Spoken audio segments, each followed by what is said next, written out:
everyone, thank you for tuning in to AGrader. Here's what to expect. Today we have with us an experienced math curriculum writer, Ms. Jennifer, who will share with us what a Primary 5 student will be learning for math in August. So Jen, what are they learning this month? So in August, P5 students will be doing rate and a bit on percentage. Okay, so can you elaborate a bit on rate? What is it and is it considered an easy topic? Actually, rate is a topic that most students don't really have problems with.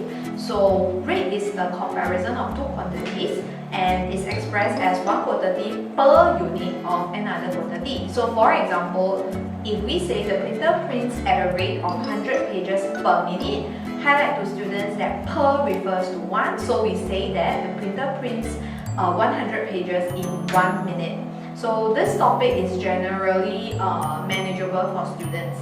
Okay, so what are some things that students need to take note of, and how can parents better guide their children? Okay, so having said that it is a topic that most students have less difficulty in, there are a few things that students need to take note because these are the areas that they tend to make mistakes at. So the first one is the mass step not over question. So if we look at this example over here with the table, when they say that mass step not over, it means it's a mass up to. So for example, if I say mass step not over 500 grams, it means that a mass of up to 500 grams. So what is the postage charge of sending a parcel with a mass of 473 grams? So for here, since 473 is more than 200 but less than 500, the postage charge will be $15. Okay, so how about part thereof? Yes, that's the other one that most students fail to take note of. So part thereof means that even if the additional mass is part of it, the full amount will still be charged. So for example, if we want to find the postage charge for sending a parcel that is of a mass 805 grams, so what we get students to do is to express the 805 in the respective tiers. So 805 will be broken down into 500, then plus 300 and the remaining 5 grams. So 500 is because if we look at the table, if the mass is not stacked over 500, it will be $15. Then for 300 grams will be the next part of per additional stack of 100 grams. So for per additional stack of 100 grams, 300 grams will be considered 3 sets of it.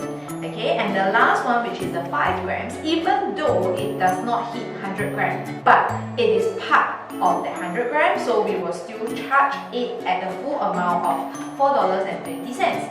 So having break them down, then we will find the respective amount and add them together. That will give us a total value of $31.80. Okay, great. So that's for rate. And how about percentage? Will it be easier than rate?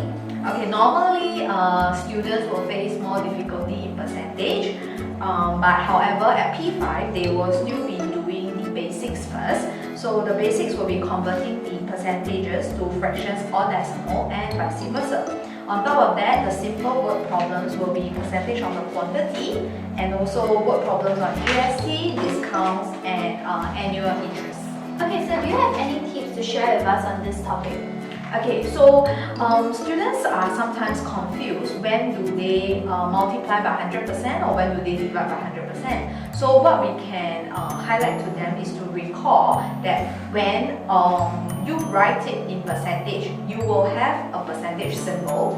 Hence, if you get a fraction and you want to change it to a percentage, what you have to do is to multiply by 100%, so that will give you the percentage symbol. So if we look at the example, 0.34 does not have a percentage symbol. So in order to change it to a percentage, when you times 100%, that's where the percentage symbol comes in, and that will give you 34%.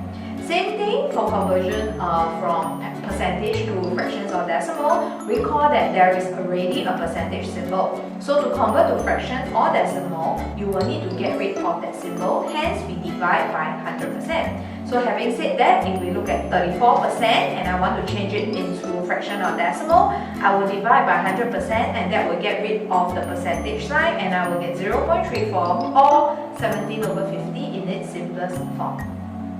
As for the third one, for percentage of a quantity, this depends on the information given. However, we can get them to see the word of as times, okay, or multiply. So looking at the example, there are 500 pupils in the school, 35% of the pupils are boys.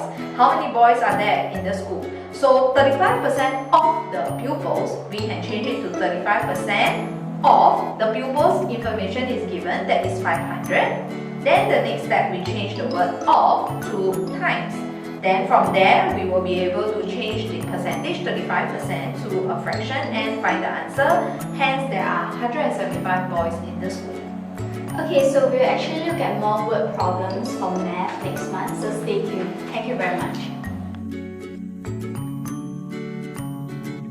To watch more of such videos and information to help your child improve and learn ahead of others in school, visit our website www.agrader.sg, click on this button, fill in your email address and receive all these useful videos straight in your inbox for free. as well as the latest in promotions so that you don't lose out on great deals with AGrader Learning Center.